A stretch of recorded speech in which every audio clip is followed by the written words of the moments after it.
amorzitos, tudo bom? Hoje eu vim fazer um vídeo que é como que eu amoleci minha amoeba. Gente, pra quem não sabe, a amoeba é aquela slime meio gelatinosa. Tipo, ela é uma consistência muito boa, muito macia.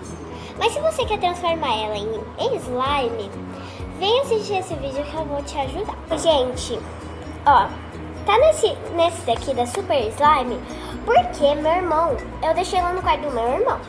E meu irmão, como é trouxa, mentira, não é trouxa não, sabe?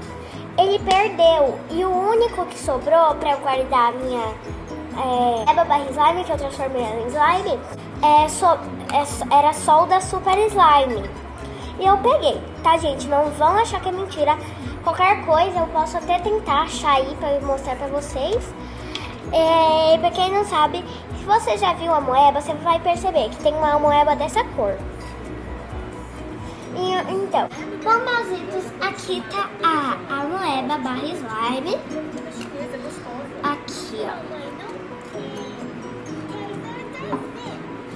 ó.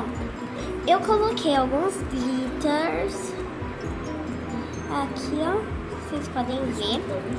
E ela tá super chicando. Bom, gente, eu vou fazer o SMR pra vocês. Aqui.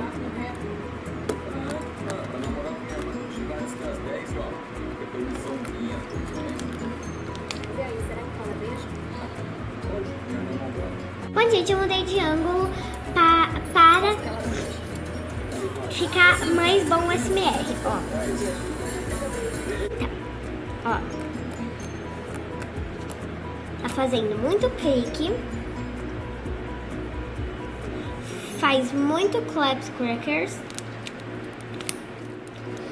E ó, tá fazendo muito bubble pops. E clap crackers.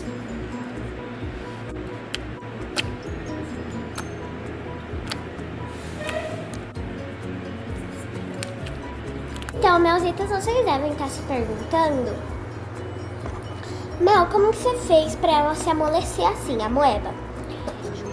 Barra slime. Eu coloquei pasta de dente, eu coloquei. Ficou meio dura. Por quê?